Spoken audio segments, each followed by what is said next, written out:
நான் இப்போ காரடையான் நோன்பு ஸ்பெஷல் கார அடை இனிப்பு அடை ரெண்டுமே செஞ்சு காமிக்க போறேன். அதுக்கு முக்கியமான பொருள்கள் என்னன்னா மில்லட்டும் தட்டப்பயிரும் எடுத்திருக்கேன். இங்க அரிசி யூஸ் பண்ணுவாங்க, நான் அதுக்கு பதிலாக லிட்டில் மில்லட் எடுத்திருக்கேன், அதாவது சாமை எடுத்திருக்கேன். இந்த சாமை இந்த தட்டப்பயிறு ரெண்டுமே நான் தனித்தனியா 8 மணி நேரம் ஊற வச்சிருக்கேன்.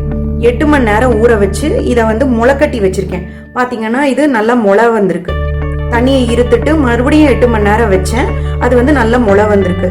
அதே கேப்ல நான் என்ன பண்ணிருக்கேன்னா இந்த சாமையையும் 8 மணி நேரம் ஊற வச்சு அதை வடிகட்டிட்டு அதை வந்து நிழல்லையே உலர்த்தி காய வச்சிருக்கேன். இது பாருங்க, நல்லா இது ஊற வச்சு காய வச்ச சாமை. 200 ml டம்ளர்ல 1 டம்ளர் எடுத்திருக்கேன்.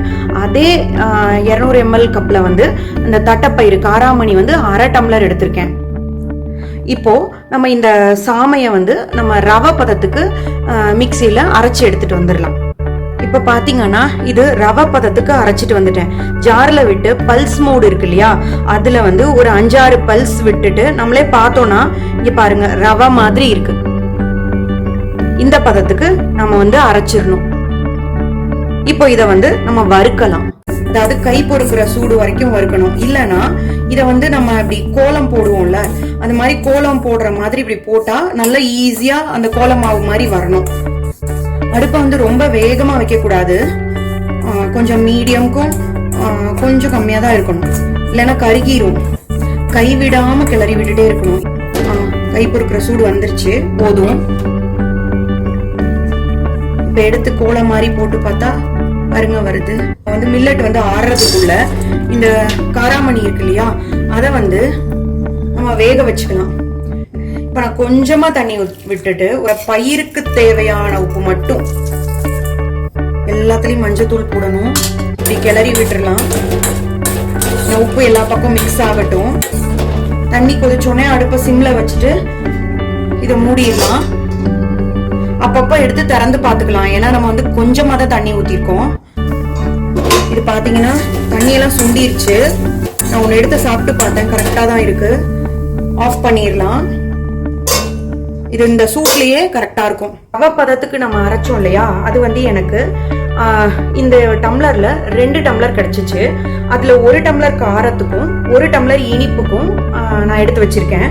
இப்ப இனிப்பு அடைக்க தேவையானதை இந்த சைடு எடுத்திருக்கேன்.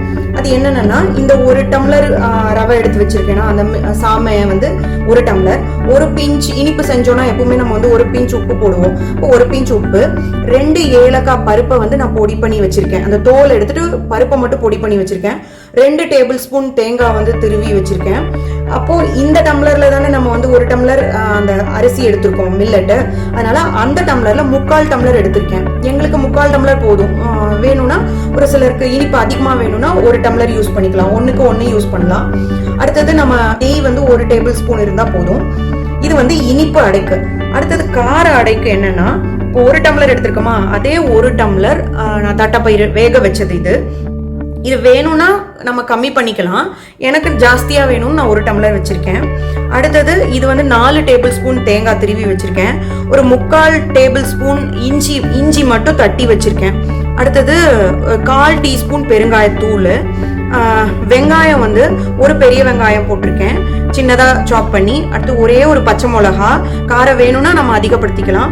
ஒரே ஒரு கருவேப்பிலை வந்து பொடியா கட் பண்ணியிருக்கேன். கொஞ்சோண்டு கொத்தமல்லி தலை வந்து கட் பண்ணி வச்சிருக்கேன். அடுத்து தாளிக்கிறதுக்கு நம்மளுக்கு கடுகு, உளுந்தம்பருப்பு, பச்சைக்கடலை பருப்பு, அது நார்மலா எப்பவுமே யூஸ் பண்றது, அது தாளிக்கும் போது பார்க்கலாம். இப்ப ஃபர்ஸ்ட் நான் வந்து இனிப்பு அடைய செய்யலாம். அதுக்கு 3/4 கப்பு நம்ம மில்லட் ரவை வந்து நம்ம 1 டம்ளர் வச்சிருக்கோமா, அதனால 2.5 டம்ளர் தண்ணி ஊத்திருக்கேன். அடுப்பை ஆன் பண்ணிட்டு இதுல வந்து நம்மளுக்கு எந்த தூசு இதெல்லாம் இருக்காது, அதனால நான் வந்து ஈஸியா இருக்கணுங்கிறதுக்காக நாட்டு சர்க்கரையை யூஸ் பண்றேன். இந்த பாகு பதம் அந்த மாதிரிலாம் எதுவுமே கிடையாது. இப்ப இதுலயே வந்து நம்ம 1 டீஸ்பூன் இருக்க மாதிரி நெய் ஊத்திக்கலாம். போதும், அதுக்கு மேல தேவையில்லை. வேணும்னா நம்ம அந்த அத அடைய நம்ம பிடிப்போம் இல்லையா, அப்படி கையில வச்சு அப்படி பிடிக்கும் போது வரலன்னா நெய் வந்து தொட்டுக்கலாம். இதுலயே வந்து அந்த தட்டப்பயிரையும் போட்டுக்கலாம். 1 பிஞ்ச் உப்பு, தட்டைப்பயிருக்கு வந்து நம்ம வேக வச்சிருக்கோம், அதனால அதுலயும் உப்பு இருக்கு.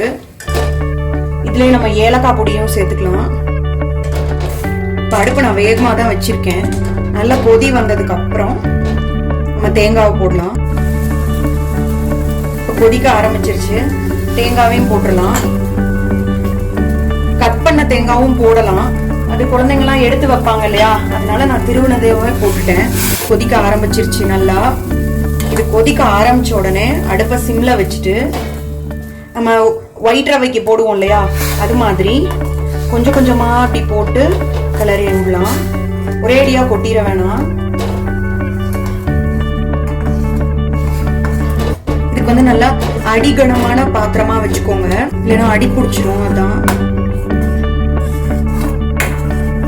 தண்ணி குறைய ஆரம்பிச்சிருச்சு பாருங்க, கொதிக்க ஆரம்பிக்குது இல்லையா. இப்ப நம்ம வந்து க்ளோஸ் பண்ணிடலாம். 5 மினிட்ஸ் இருக்கட்டும், நம்ம செக் பண்ணி பார்க்கலாம். இப்ப பாத்தீங்கன்னா அரிசி இன்னும் வேகல, ஆனா தண்ணி இஞ்சிருச்சு. ஏன்னா இது வந்து மில்லட் இல்லையா. ஒரு 1/4 டம்ளர் மட்டும் எக்ஸ்ட்ரா ஊத்திட்டு நல்லா கிளறி விட்டுட்டு மூடி வச்சிடலாம்.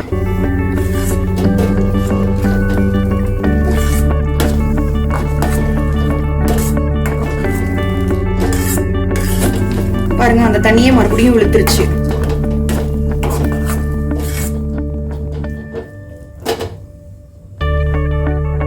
ஒவ்வொரு தடவையும் திறந்து விட்டு பார்த்து அதை நம்ம அந்த அரிசி வந்து வெந்துதான் நம்ம மட்டும் செக் பண்ணிக்கலாம். அப்படி வேகலைன்னா லைட்டா தண்ணி தெளிச்சு மறுபடியும் கிளறி விட்டு மூடி வச்சுக்கலாம். ஏன்னா ஒவ்வொரு ரைஸ் வந்து ஒவ்வொரு மாதிரி தண்ணி வந்து அப்சார்ப் பண்ணும். அதுக்கு தகுந்த மாதிரி நம்ம லைட்டா கொஞ்சம் சுடு தண்ணி வச்சுக்கலாம் பக்கத்துலயே. திறந்து பார்க்கலாம், தண்ணி எல்லாமே இஞ்சிருச்சு. போதும், நம்ம இப்படியே மூடி வச்சிடலாம். இது வந்து ரொம்ப நறுக்குன்னு இல்ல அந்த ரவை பதம். இந்த சூட்லயே இருந்தா அதே வந்து வெந்துரும். அடுப்பு ஆன் பண்ணியாச்சு. இதுக்கு ஒரு 3 டேபிள் ஸ்பூன் அளவுக்கு எண்ணெய் ஊத்திக்கலாம். எண்ணெய் காஞ்சிருச்சு.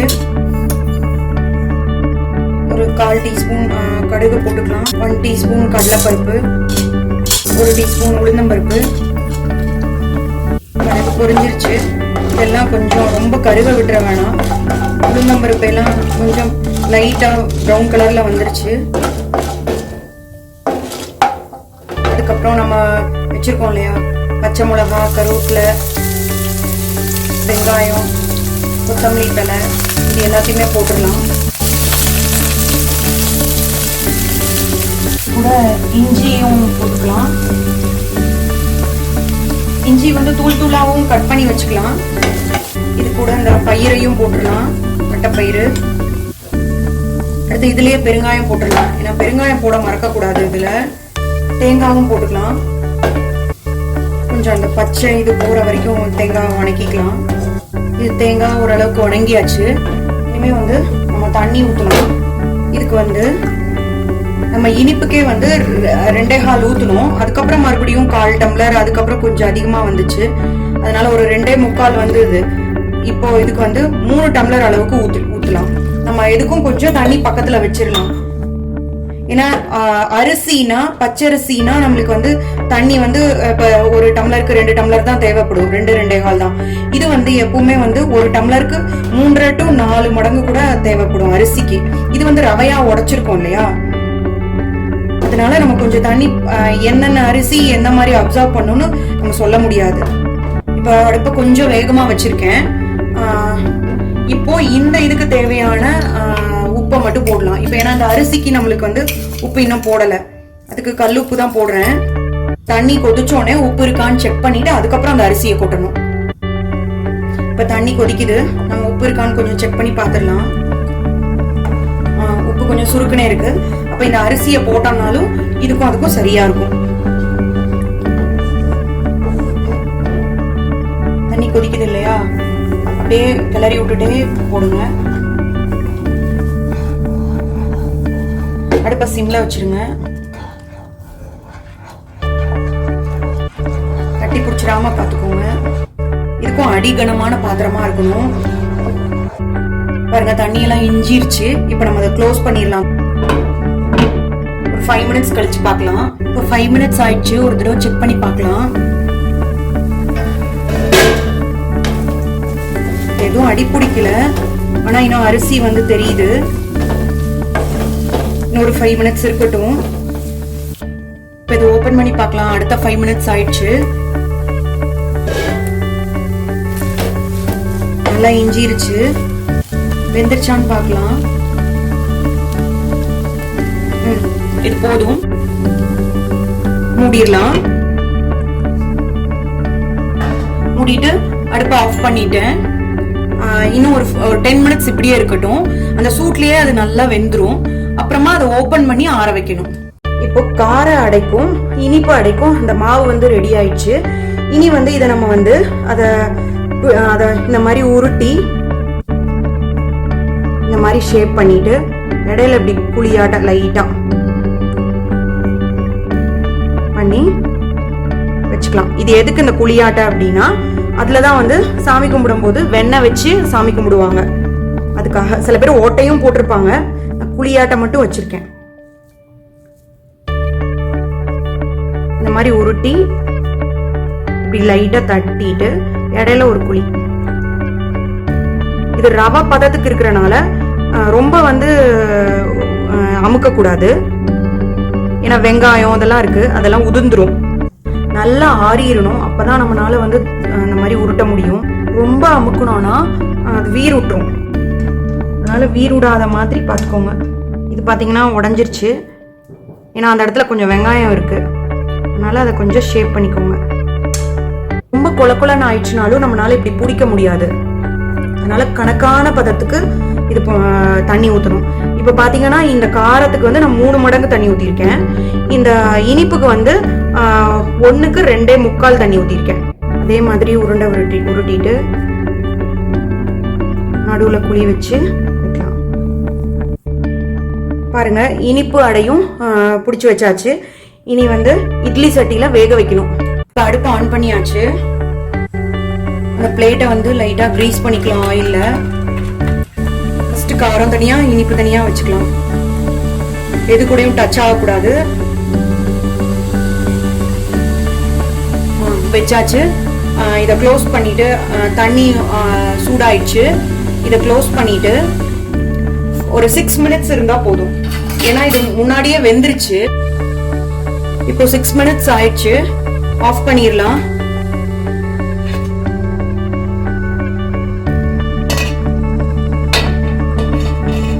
எடுத்துடலாம். இதே மாதிரி மற்றதெல்லாம் எடுத்து 5 to 6 மினிட்ஸ் வச்சு வேக வச்சு எடுத்துடலாம். இட்லி பாத்திரத்துல இருந்து எடுத்து வச்சாச்சு. இப்போ இனிப்பு அடைக்கு வெண்ணெயும் கார அடைக்கு கார சட்னியும் ரெடி பண்ணியிருக்கேன். அதை வச்சு சாப்பிட்டா இது நல்லா இருக்கும்.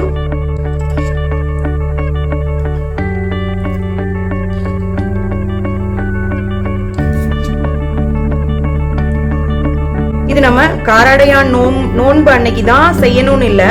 இது ஒரு நல்ல பிரேக்ஃபாஸ்ட் இல்ல டின்னரா கூட நம்ம சாப்பிடலாம். இப்போ சாமை அரிசியில செஞ்ச கார அடையும் இனிப்பு அடையும் ரெடி ஆயிடுச்சு.